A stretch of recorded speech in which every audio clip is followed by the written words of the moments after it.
I'm Natalia Lobach, and this is Change Course. No freedom without accountability. This is a special episode of the Change Course podcast. When I recorded this week's episode, it was February 11th, and a little bit of time has passed. And there were a number of other things that I thought about and wanted to address in the context of how things have continued and what has continued to happen. So for those of you who are listening, it is February 14th, 2022, and we are still in a state of emergency here in Canada. And there is an ongoing protest, which has continued now for over 2 weeks. So I thought back to a number of different things that I had encountered over the last year, as well as some of my own work where I've written on this. And I want to be very clear that when I'm speaking in the previous episode about listening and addressing people's fears, that cannot happen without accountability. And not only that, but hate and dehumanization is not acceptable. And it's hard to want or to be in a place where we want to be listening to other people's fears when we feel that we've been dehumanized, that those individuals don't see us as human. It's really difficult to bridge the gap. So a couple things that I'd like to add about this particularly. I reflected back on the happenings of January 6, 2021 in the United States. So the violent insurrection at the US Capitol. And when I had thought about this at the time, I actually wrote an article talking about resistance as well. And so I wanted to read a little bit of what I'd written at that time to bring it into this current context, because there is a proportion of what is happening that is about restrictions, pandemic restrictions, or as other people might call them, protections. And for those of us who feel very vulnerable or have vulnerable individuals in our families, protections is certainly the way we think about it. And capitulation to this fringe small minority does feel sometimes like those who are more vulnerable, the very young, the very old, the medically immunocompromised, etc. It does feel like abandonment. There is another component, though, that has to do with resistance to social change. And this component of the protest is very real, and we cannot ignore it, and we cannot turn our face away from it. And this has to do with hatred and white supremacy. So when I wrote about this in light of what had happened January 6, 2021, I wrote, "Leadership is accountable to the people they lead, and change requires wholehearted commitment and consistency, an in or out mentality. You can't bring about real change if you're only half invested. Every leader embarking on change must make this choice. Then the time comes for those who remain staunch in their views, refusing to change, when they are no longer given the benefit of attention because we no longer believe that there is merit in returning to the past. Leaders must say, we reject the way things are today, and we're invested in the future."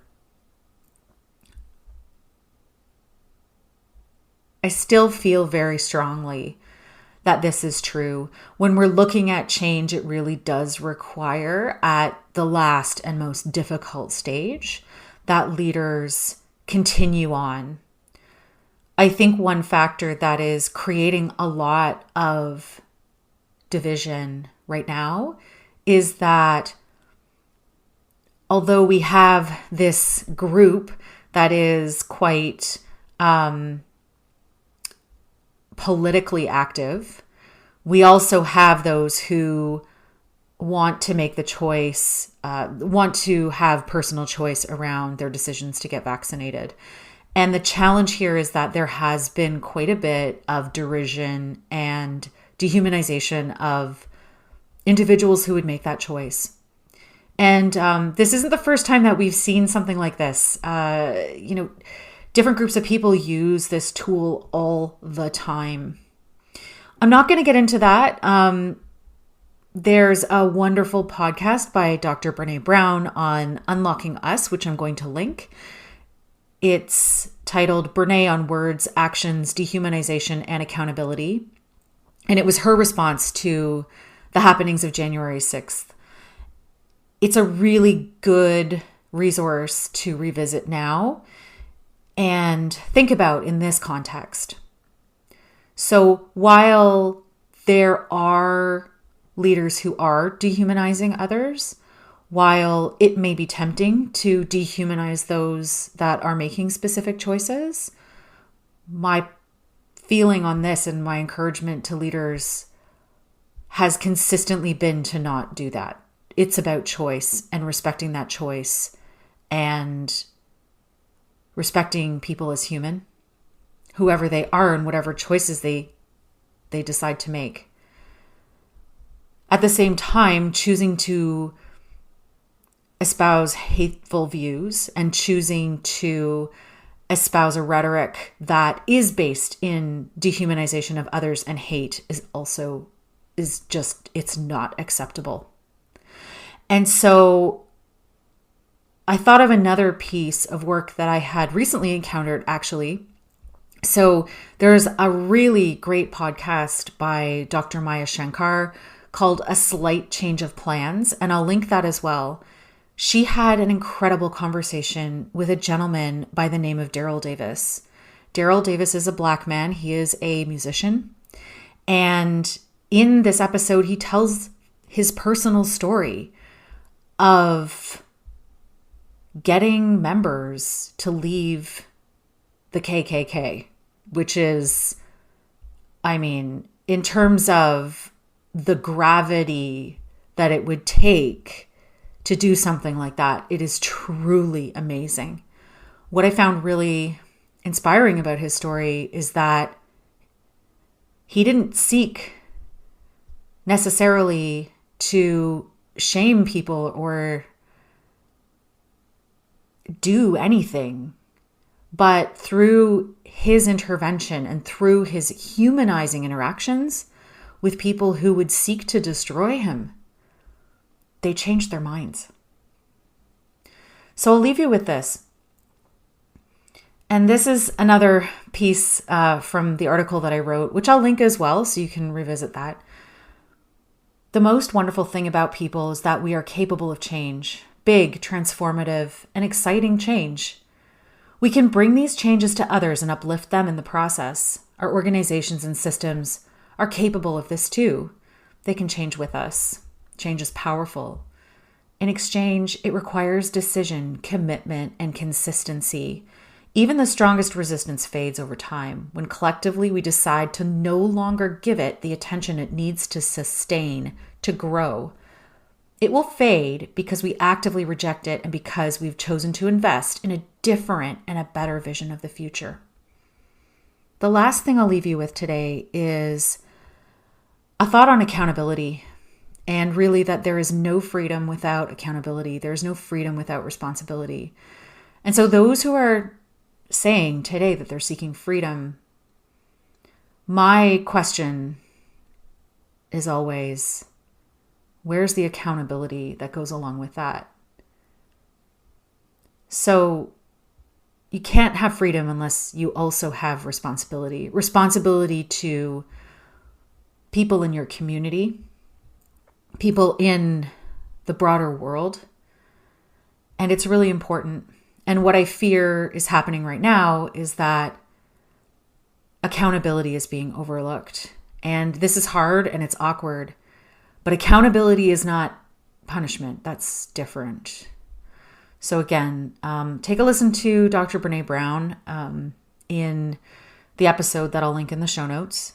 And I hope that helps clarify a little bit more about what I talked about this week, but also makes it just a little bit clearer about the difference between those who are protesting their personal choices versus those who are using the protest as fuel to disseminate hateful messages and hateful rhetoric.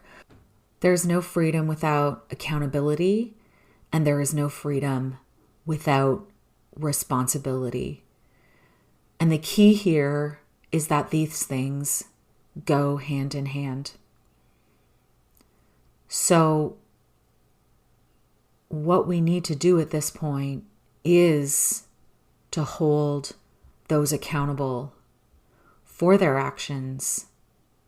It's the only way that we can move forward without this type of very negative manifestation of change continuing.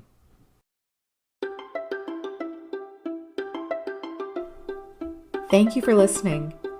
If you enjoyed this episode, please consider liking, sharing, rating, and subscribing because it helps others find us. Change Course is available wherever you listen to podcasts, and we also have an accessible version on YouTube with fully edited captions. So check out our YouTube channel, which I've linked in the show notes, and you can also see our other series, Change, The Conversation, which is an interview series with change leaders. Show notes are available at www.charthouse.ca, and while you're there, look for the Change Course podcast. While you're visiting us, sign up for the Change Navigator newsletter, where you'll get a monthly dispatch of all things change, what we're working on, and our latest research. Thank you again for listening, and remember, it's never too late to change course.